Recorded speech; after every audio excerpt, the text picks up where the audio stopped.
Mari kita bersatu di dalam doa.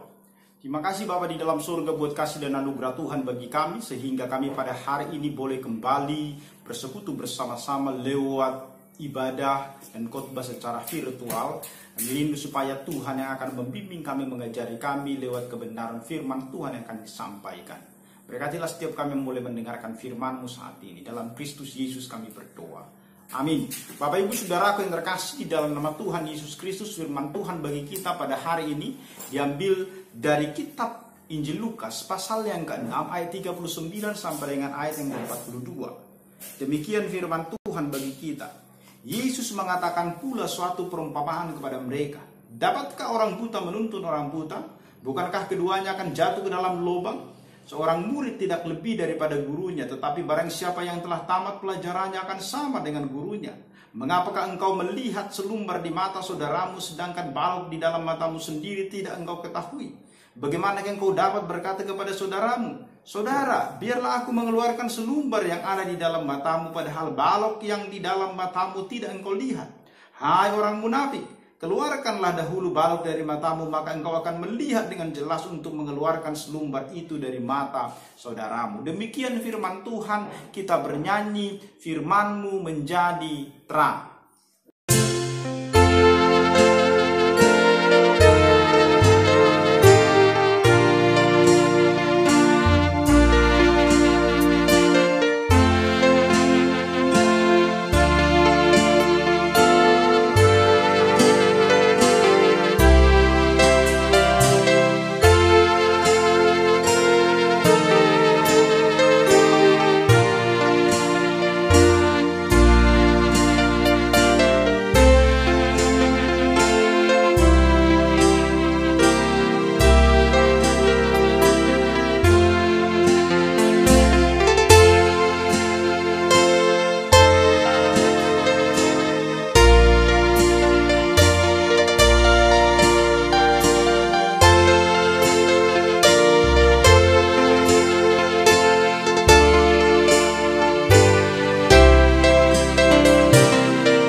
Bapak Ibu Saudara yang terkasih dalam nama Tuhan Yesus Kristus, Yesus disebutkan adalah sebagai guru agung. Kenapa? Karena di dalam berbagai metode yang dipergunakan oleh Yesus untuk mengajar, menyampaikan firman Tuhan, Yesus memakai bermacam-macam metode. Maka dia ahli dalam mempergunakan itu.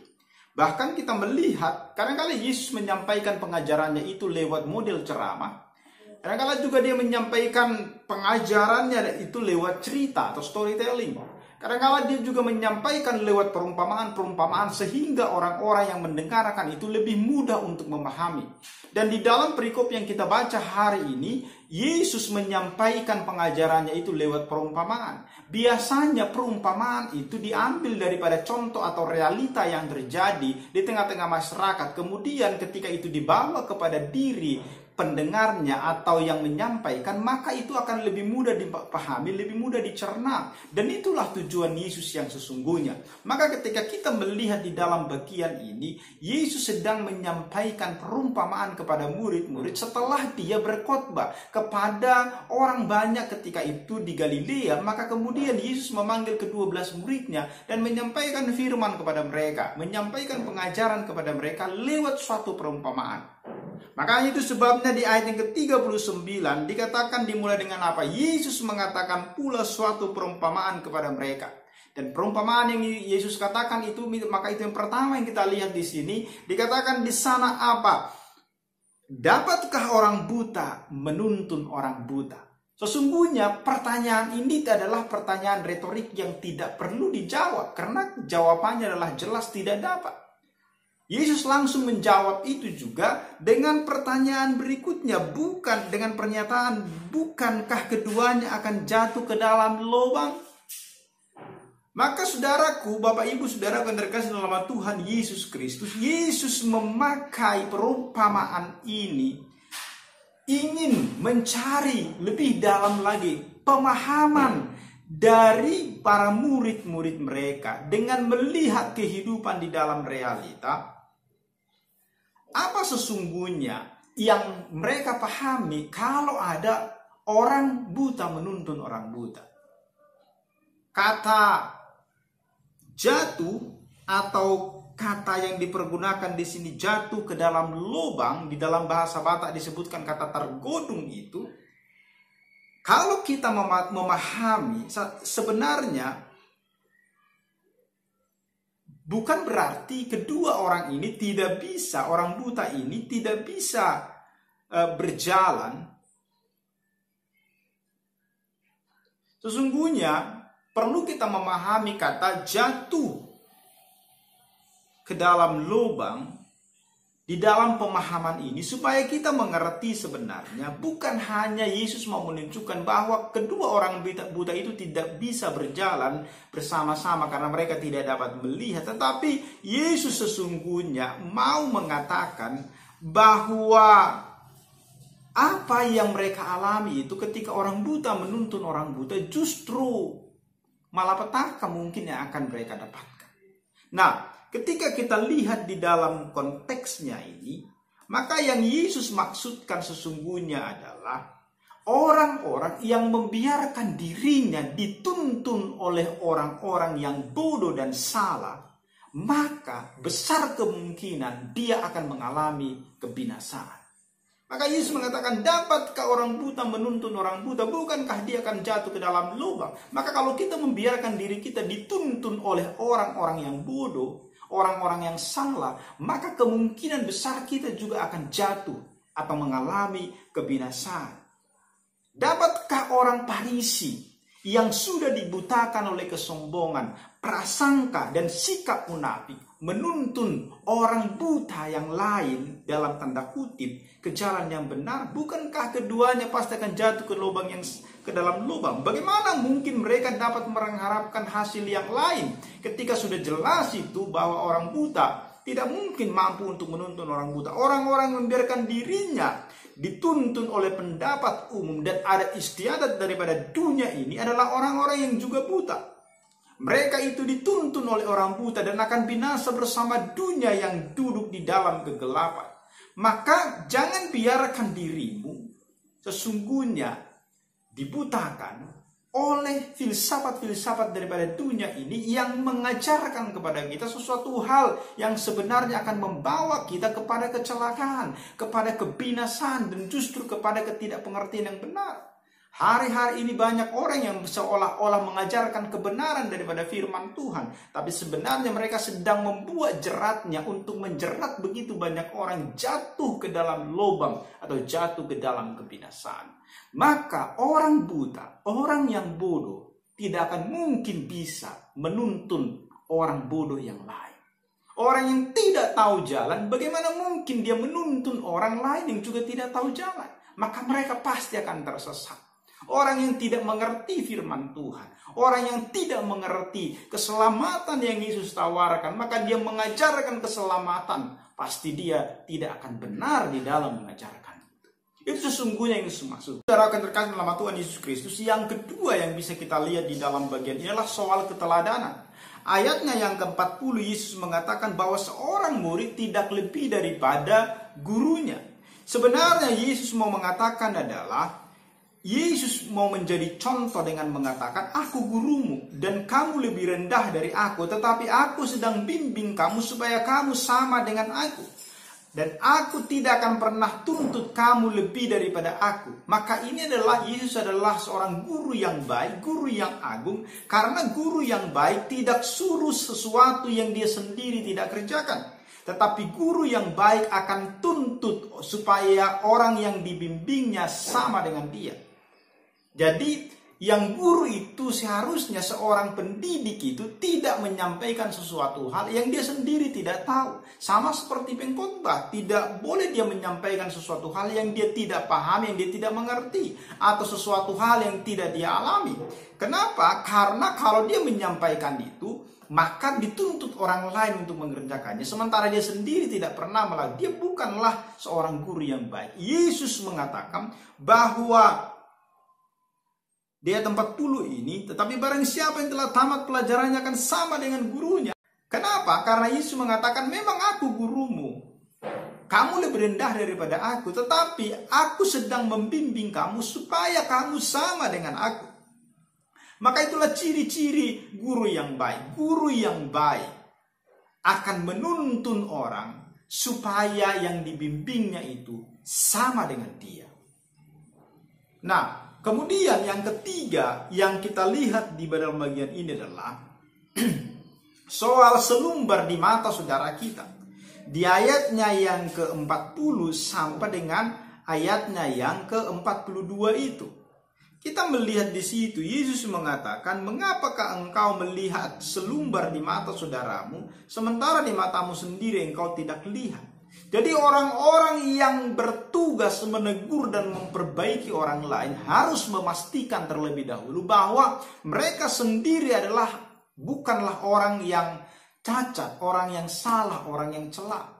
Kadang-kadang memang di dalam hidup kita lebih mudah melihat kesalahan orang daripada kesalahan kita sendiri. Saya kalau lihat tulisan saya misalnya atau ketikan saya di komputer, kadang-kadang saya tidak tahu di mana yang salah.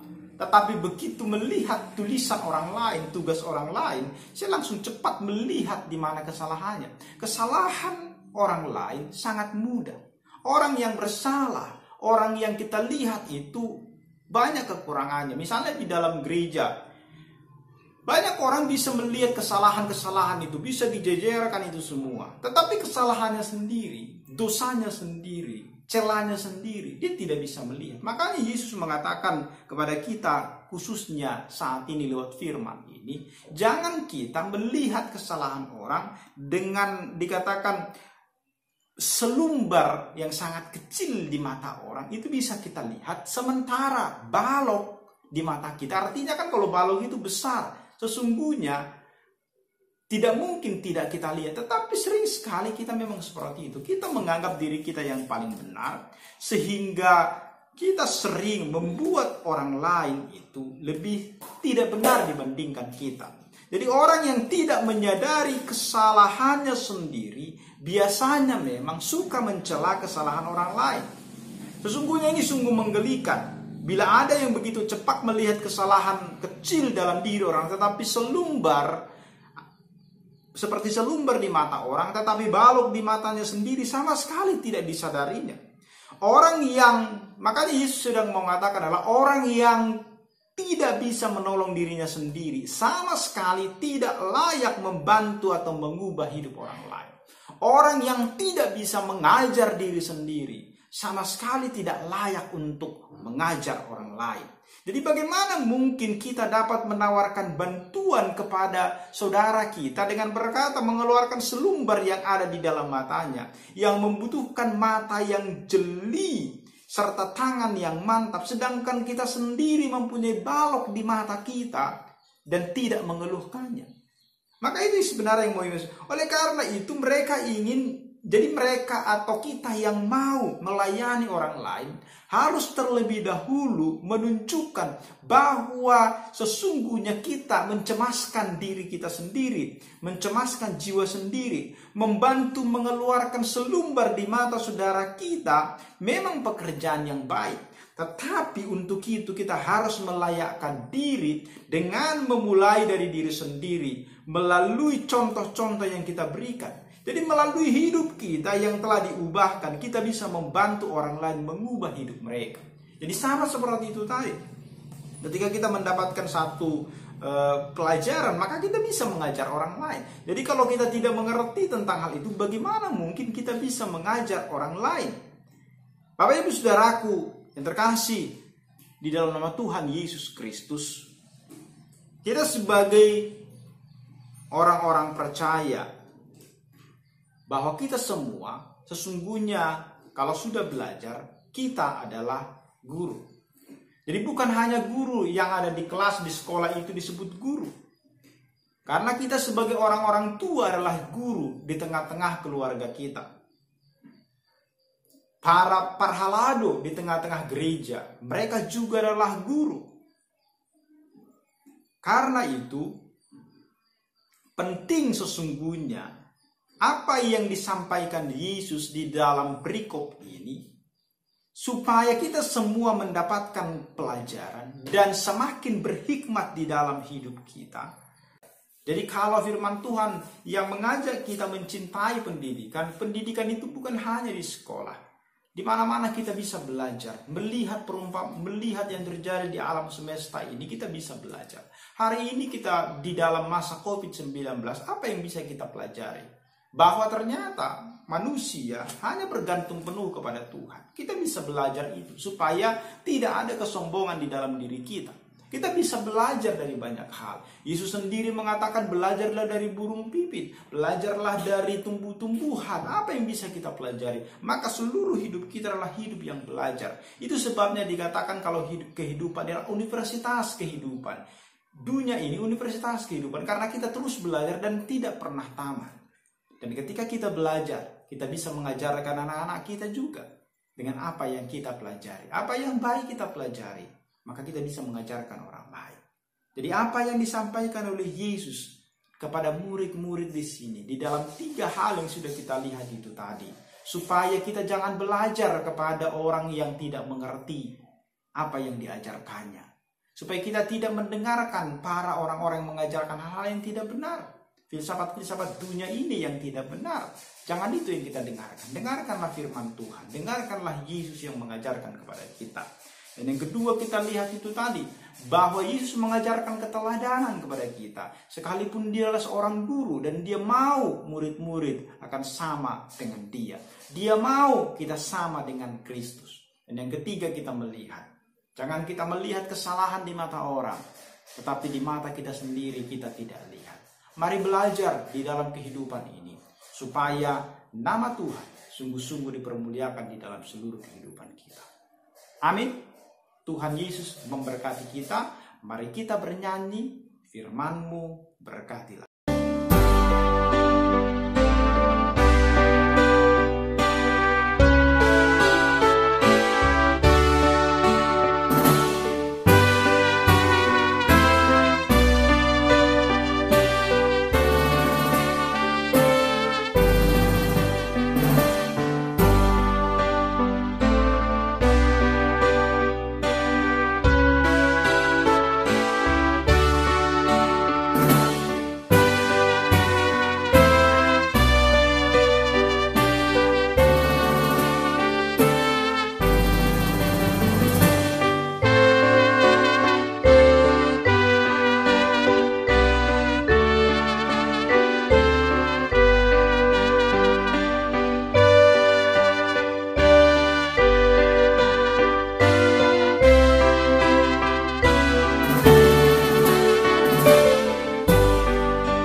Bersatu di dalam doa.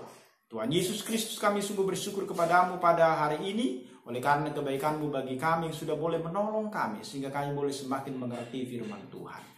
Biarlah kami menjadi orang-orang yang boleh sungguh-sungguh belajar dari Yesus sendiri lewat firman Tuhan. Dan kami boleh menjadi teladan bagi banyak orang. Dan kami juga mau belajar dari alam semesta, dari kehidupan yang kami jalani setiap hari, supaya kami semakin bijaksana. Terima kasih Tuhan untuk firman-Mu yang sudah boleh kami dengarkan saat ini. Biarlah firman-Mu itu mengubah, menuntun hidup kami, supaya kami semakin hidup berpengharapan penuh kepada Engkau. Berkatilah setiap jemaat-Mu yang sudah boleh mendengarkan firman Tuhan saat ini. Di dalam segala pergumulan persoalan hidup, kiranya Tuhan yang menolong kami. Dimuliakanlah Engkau Tuhan. Dalam Kristus Yesus kami sungguh berdoa kepadamu. Amin.